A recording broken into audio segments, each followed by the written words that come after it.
suis grimpeur passionné depuis de nombreuses années et professionnel depuis quelques années. Je cherche vraiment à développer ce sport via des voies que j'équipe ou via des voies que je répète. J'essaie d'avoir le meilleur compromis entre la difficulté et l'esthétique, vraiment l'esthétique de la ligne, quoi. Pour réaliser les plus belles voies et les plus dures possibles.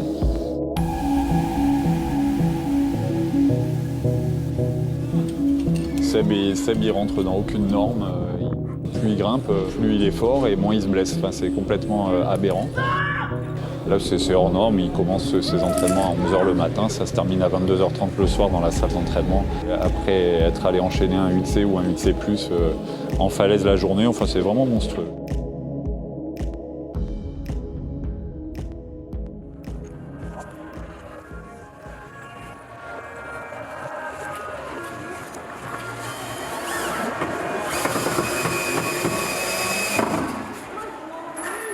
Donc la salle, c'est plein de choses, hein. C'est un moyen et un outil d'entraînement, mais c'est aussi un lieu où on vient tchatcher, on vient passer 5 minutes, prendre des nouvelles. Plus qu'un outil, c'est un lieu qui permet de progresser en escalade.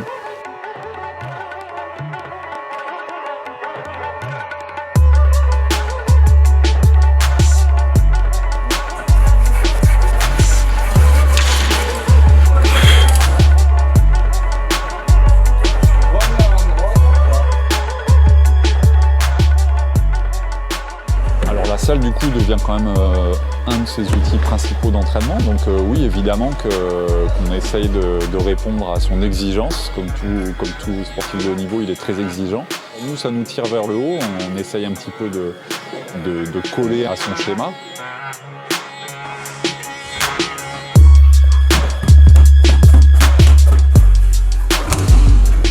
Il existe plein de choses pour s'entraîner, mais moi je pense que le meilleur des entraînements, en tout cas pour moi, c'est vraiment celui par lequel tu prends aussi du plaisir. Quelque chose de trop contraignant, moi je n'arriverai pas à le tenir sur le long terme. S'entraîner en salle, pour moi c'est pas un but en soi, mais c'est un moyen d'atteindre mes objectifs sur le rocher.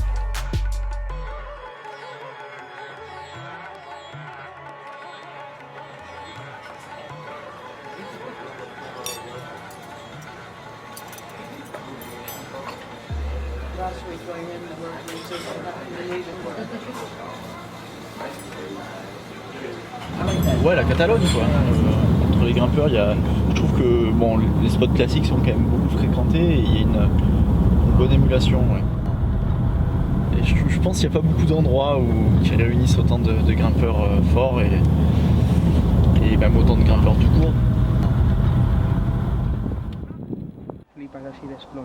Aquí he rehecho mi vida aquí de alguna manera, me he reinventado aquí por la escalada, porque es uno de los mejores valles que conozco, ¿no?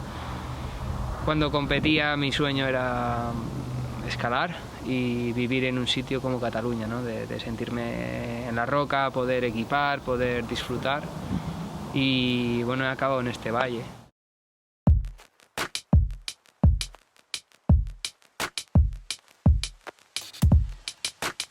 Oliana, c'est vraiment une falaise emblématique et typique de Catalogne. C'est une falaise actuelle qui a été développée ces 10 dernières années par les plus forts grimpeurs du monde. Puis on y retrouve surtout une très grosse densité de voies dures. C'est très motivant, je dirais, de par le haut niveau qu'il y a. En fait, on va côtoyer plein de forts grimpeurs, donc on va apprendre les uns des autres.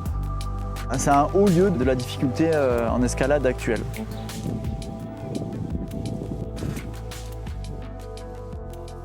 Donc à Oliana, moi j'avais attaqué la saison avec comme projet le fameux Pachamama, un 9A+ assez dur.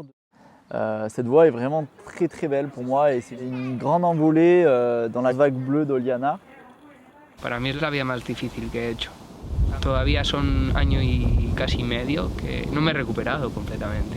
O sea, llegué muy allá en los límites.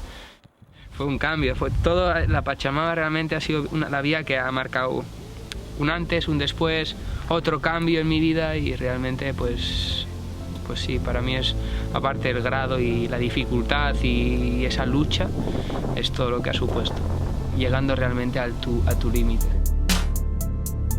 Fue como un proyecto de vida.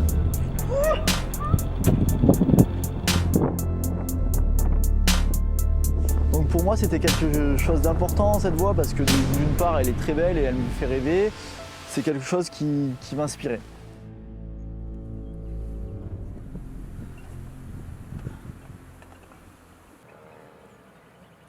Après avoir enchaîné Pachamama, j'ai voulu essayer une variante réalisée par Adam Ondra en 2017 qui s'appelle Mami Chula, dont la cotation est 9B. Donc on fait le dur départ de Papi Chulo qui vaut à peu près juste et plus jusqu'à ce qu'on rejoigne une traversée. Et donc de cette traversée, on rejoindra après Pachamama.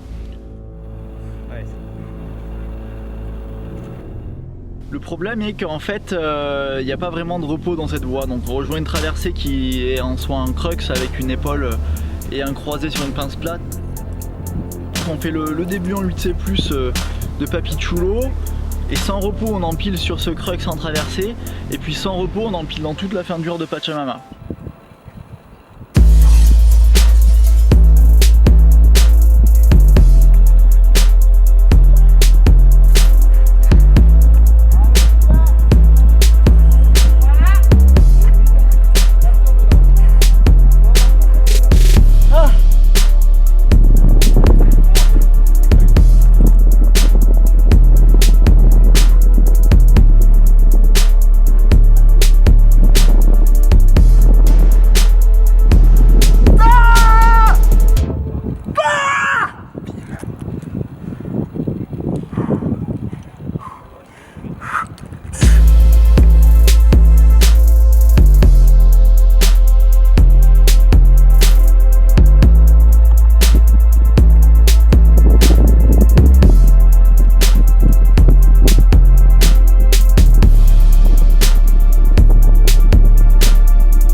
Realmente sería guay poder entrar en la cabeza de Seb o en la cabeza de Margo o Gonzalo o en la mía, o poder enseñar a la gente realmente cuál es la receta. Y la receta muchas veces viene de dentro, de la motivación y de lo que la escalada significa para nosotros, ¿no? Esa superación, esa posibilidad de llegar más allá, poder hacer una vía más dura o algo que simplemente es un sueño que subes por ahí, no haces ni un movimiento, y que como durante los meses, los años, y consigues realmente hacerla.